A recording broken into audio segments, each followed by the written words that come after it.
Hello guys, welcome back to programming with Rana Waqas. पिछले video tutorial के अंदर हमने देखा था इंसर्ट एट स्टार्ट का फंक्शन और हमने आइटरेटिवली डाटा डिस्प्ले करवाया था और हमने एक फ़ंक्शन बनाया था जो कि रिकर्सिवली डाटा डिस्प्ले करता था फॉरवर्ड ऑर्डर में, और एक रिकर्सिव फंक्शन बनाया था जो कि रिवर्स ऑर्डर में लिस्ट को डिस्प्ले करता था या ट्रेवर्स करता था। तो आज की इस वीडियो ट्यूटोरियल के अंदर हम लोग करेंगे कि DLL dot insert at end, और इंसर्ट एट एंड पे मैंने कहा कि 50 सेंड करो, तो मुझे इसके लिए कोड लिखना पड़ेगा। वो कोड मैं यहाँ पे ऊपर यहाँ पे लिख लेता हूँ। तो यहाँ पे वॉइड इंसर्ट एट एंड, तो यहाँ पे मेरे पास आया डाटा। तो सबसे पहला काम तो मैं ये करूँगा कि एक नई नोड बना लूँगा। किसके लिए? इस डाटा के लिए, क्योंकि लिस्ट के अंदर डाटा ये लगना ही नोड की शक्ल में, नोड बन के लगना है। तो मैंने एक नई नोड क्रिएट कर ली। अब यहाँ पे मैंने इफ़ लगाया कि अगर हेड नल है तो ये वो केस होगा जब लिस्ट के अंदर कुछ भी नहीं है। तो यहाँ पे मैंने इक्वल कर देना है head is equal to n के। अब एल्स पार्ट के अंदर मैंने क्या काम करना है, मैंने हेड से स्टार्ट करना है एक पॉइंटर, और तब तक उसको नेक्स्ट पे ले जाते जाना है जब तक कि ऐसी नोड ना मिल जाए जिससे नेक्स्ट पे नल पड़ा हो। तो देखें, लिंक लिस्ट के अंदर या डबली लिंक लिस्ट के अंदर जो आखिरी नोड है, उस आखिरी नोड के नेक्स्ट पे नल पड़ा है, तो मैं उसका नेक्स्ट इक्वल कर दूंगा किसके? इस एन के। तो यहाँ पे हम नोड टाइप का पॉइंटर बनाते हैं टेम्प, और इसको स्टार्ट कहाँ से करवाते हैं? हेड से। हम यहाँ पे लूप लगाते हैं कि जब तक टेम्प का नेक्स्ट क्या नहीं हो जाता नल, तब तक टेम्प को नेक्स्ट पे मूव करते जाओ। Temp is equal to temp का next, temp is equal to temp का नेक्स्ट। अब देखें, जब ये लूप ख़त्म होगा तो लास्ट नोड पे टेम्प पॉइंट कर रहा होगा। तो मैं कहता हूँ कि एन का जो प्रीवियस है वो इक्वल टू कर दो आप टेम्प के, और जो टेम्प का नेक्स्ट है वो किसके इक्वल टू कर दो? एन के इक्वल टू कर दो। तो ये लास्ट में नोड इंसर्ट कर देगा जो डाटा आया होगा, मतलब ये 50।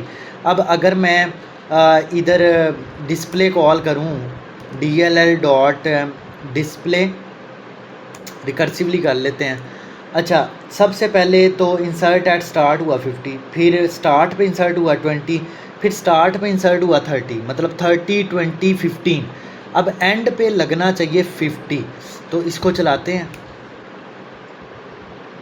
तो यहाँ पे हमें DLL डॉट क्या सेंड करना पड़ेगा? Dot gate head. अब चलाते हैं तो आप देख सकते हैं कि एंड पे इंसर्ट हो गया 50। अब अगर मैं इंसर्ट एट स्टार्ट कॉल करता हूँ, इंसर्ट एट स्टार्ट, और यहाँ पे मैं इसको कह देता हूँ 45, तो स्टार्ट में 45 लगना जाना चाहिए। और DLL dot insert at end अगर मैं करूँ और यहाँ पे मैं कह देता हूँ 60, तो एंड पे लग जाना चाहिए जाके 60। तो चलाते हैं तो देखिए 45 स्टार्ट में लग गया और 60 एंड पे लग गया। तो ये था इंसर्ट एट एंड। अब इंसर्ट एट एंड के लिए ना आपको यहाँ पे पूरा एक लूप लगाना पड़ा है। तो इस लूप की कॉस्ट है बिग ऑफ एन, क्योंकि जितनी नोड्स हैं आपको लास्ट नोड तक जाने के लिए एन तक मामला करना पड़ा है। तो अगर मैं इस टाइम को कम करना चाहता हूँ ना, तो मुझे यहाँ पे एक और पॉइंटर बनाना पड़ेगा टेल का। मैंने ये करना है कि हेड पहली नोड को पॉइंट कर रहा हो, टेल जो है ना वो आखिरी नोड को पॉइंट कर रहा हो। तो देखें, स्टार्ट जब होगा ना तो टेल और हेड दोनों ही किसके बराबर होंगे? नल के बराबर होंगे। तो अगर मैंने इंसर्ट एट स्टार्ट किया है तो यहाँ पे क्या काम करूँगा? Head is equal to n, और टेल इज इक्वल टू भी क्या कर दूँगा? एन कर दूँगा। उसके बाद ये स्टार्ट पे लगता जाए, टेल अपडेट नहीं होगी क्योंकि स्टार्ट में लग रहा है ना, हेड अपडेट होगा। तो देखें, हेड को इक्वल टू मैं एन के कर रहा हूँ। अब अगर मैं यहाँ पे इंसर्ट एट एंड पे चले जाते हैं हम, तो इंसर्ट एट एंड के अंदर हमारे पास हेड वही रहेगा। तो इसका मतलब है यहाँ पे मामला चेंज होना चाहिए। अब ये वाला कोड नहीं होगा। तो यहाँ पे इस कोड को ना मैं कमेंट कर देता हूँ, इस कोड को हम कमेंट कर लेते हैं।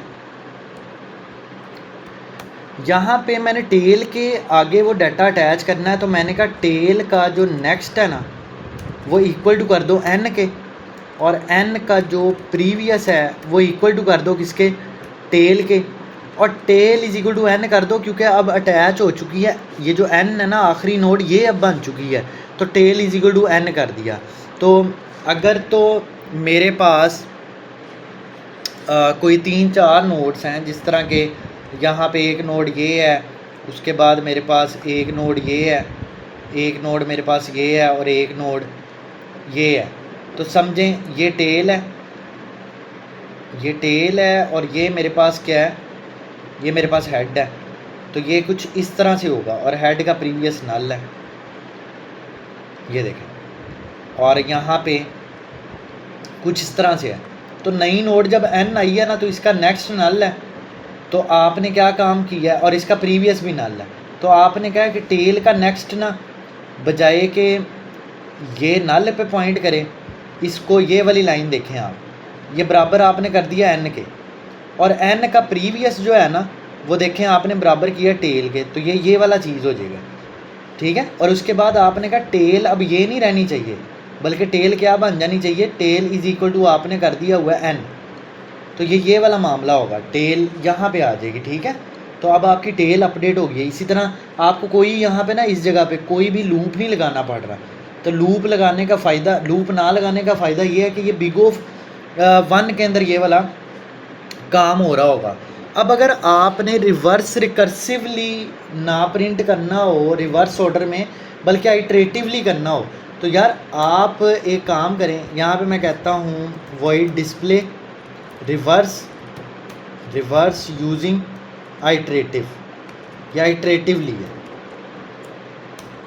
तो इसके अंदर आपको कोई पॉइंटर वगैरह पास करने की भी ज़रूरत नहीं है। इसमें सिर्फ आपने ये करना है, आपने कहना अगर तो हेड नल के बराबर है ना, तो यहाँ पे सी आउट कर लो कि CERR कर लो, CERR के लिस्ट इज़ एम्प्टी,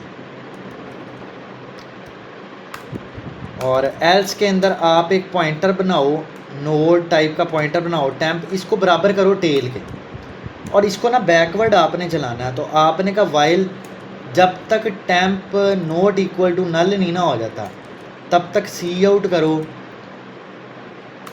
टेम्प का डाटा, और साथ आपने कहा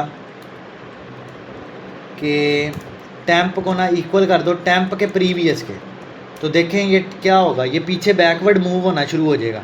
तो मैं यहाँ पे बजाय कि इसको डिस्प्ले रिकर्सिवली करने के ना, मैं कहता हूँ DLL dot print display reverse using iteratively, अच्छा लूप के थ्रू। तो चलाया इसको, तो आप देख सकते हैं कि ये आपको रिवर्स ऑर्डर में प्रिंट हुआ है, और ये एक लूप के थ्रू आपने किया, तो आपको रिकर्सिवली भी आ गया होगा डिस्प्ले करना रिवर्स ऑर्डर में, और आपको आइट्रेटिवली।